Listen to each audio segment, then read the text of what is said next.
кому-то нравятся джипы, кому-то нравятся легковые. Вот мне понравился этот газик. Давно он нравился. Вот я решил его приобрести. Ну, вот купил ради документов. Ну, там хлам. Пришлось еще 3 донора, чтобы остановиться. Да? Плюс помимо этого запчастей сколько? Неописуемо. Ну, где-то около 150-200 тысяч вышло. Если есть у людей желание, почему бы нет? Вот у нас есть музей, ретро-музей. Вот мы там восстанавливаем машины. Если есть желание у кого-то, то приходите, смотрите.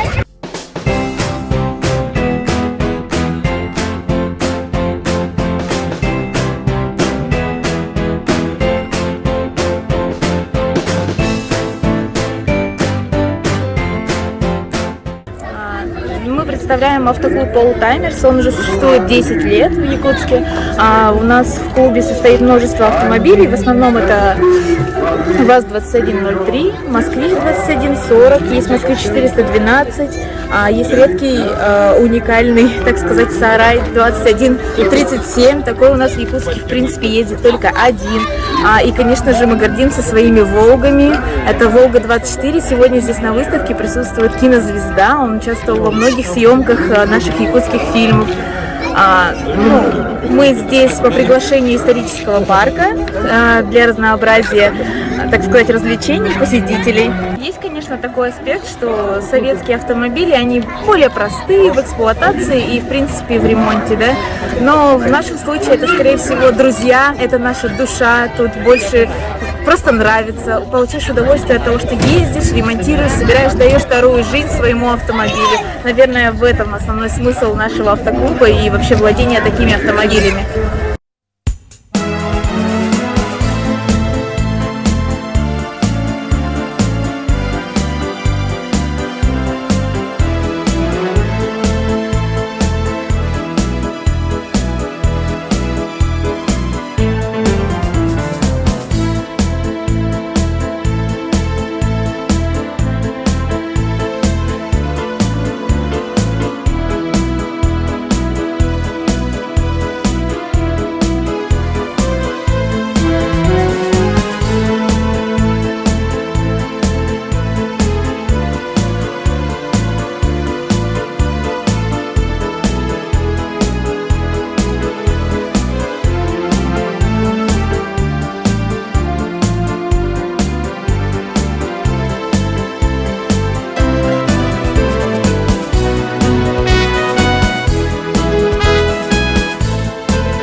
Сейчас я по званию старший сержант РКК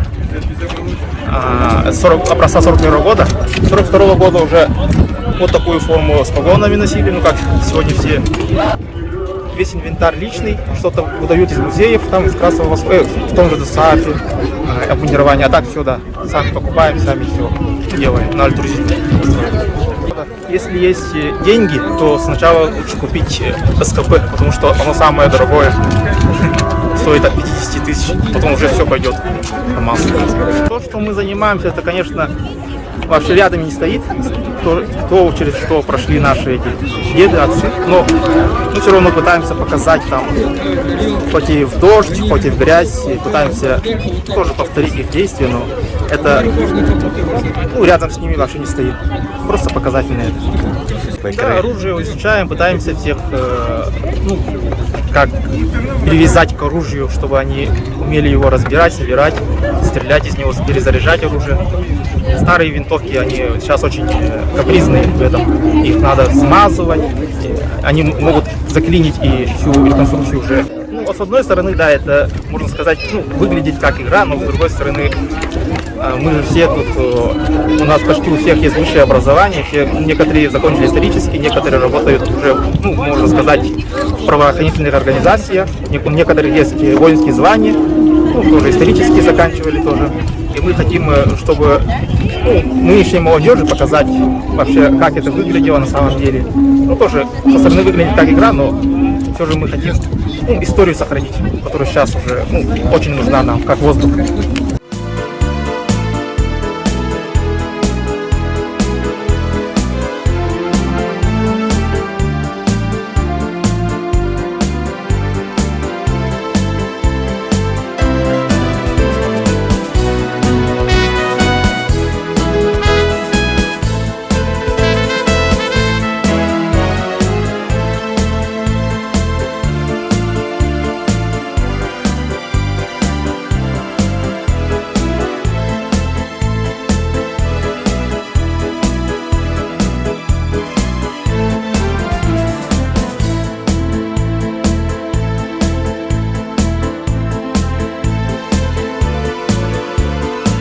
Вермахт и полевые части СС это немножко другая структура. Мы концлагеря не охраняем. Это боевые подразделения. Это боевые подразделения, да? А в чем разница была вообще в мундировании или же... Только в знаках различия. Петлицы, погоны, расшифровка. Соответственно, орел. Орел с такими крыльями, это орел СС. Орел с такими вот крыльями, прямыми. Это вермахт. У Люфтваффе были свои образовательные подразделения. Ему отличие только в этот, как правильно сказать. Воинская, да? Вермахт, ага. Нет, это подчинение, подчинение. оберкомандовал Херес и этот. То есть в этом конкретно идет подчинение в бюрократии. СС это политическая структура, охрана лагерей, борьба с неблагонадежными, ну и боевые части. Элитные части. Элитные, считалось элитой. Вермахт это А пехота. вермахт это Пехота. основная рабочая лошадка войны. То есть элита, конечно, хорошо, но деревню занимает сначала вермахт. 43-45 год образец. Вот это, да? Да, это не ранее, это наоборот уже. Это тоже 44-й год форма. На мне как бы солянка сборная от 44-го года. Тоже хватает барахла. Да? Это просто я как офицер стою облегченный. А. А так, ну, Противогаз, пляшка, говорят. дополнительные Ну, продукты. фляжка, котелок, сухарная сумка, саперная лопатка, штык-нож. Не хватает сейчас ранца, плащ-палатки. Газбак. Газбака не хватает, это то, что видно. А? Ну, да, и притка, кстати. А это вот сейчас что назвали ифритка? И притка. Ифритка. Это накидка противогазовая. То есть аналог, немецкий аналог как его, АЗК. У человека есть два значка, да. Что это означает? Участник пехотной Это атаки. участник пехотных атак в бронзе. Это означает, что человек участвовал не просто в пехотной атаке, а при поддержке танков, самоходной артиллерии. А это знак за легкое ранение. Это был хорошо подготовленный, упертый враг, хорошо замотивированный, самое главное. То есть он не боялся тех же штыковых атак. А основная мотивация какая была, на ваш взгляд? Основная мотивация это то, что со времен Первой мировой войны немцам вдалбливали, что они раса господства, все остальное рабы и мясо. На самом деле, когда человеку постоянно говорят, что ты господин, а все остальные пыль перед тобой, и после этого по Европе проходятся быстрым маршем и доказывают это, человек очень сильно начинает в это верить и начинает за это бороться. Это мы пытаемся показать, что бой это страшно на самом деле. То есть, это не то, что там в кино ты когда смотришь по телевизору, когда ты стоишь рядом с тобой что-то бахает, это достаточно настораживает. Тот же запах пороха и прочее. Это та история, это необходимая та история, не пропаганда, а именно знание истории, что как это было на самом деле. Вот и все. То есть мы не пытаемся никому чего доказать, мы просто показываем.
что это мое увлечение, мне очень нравится.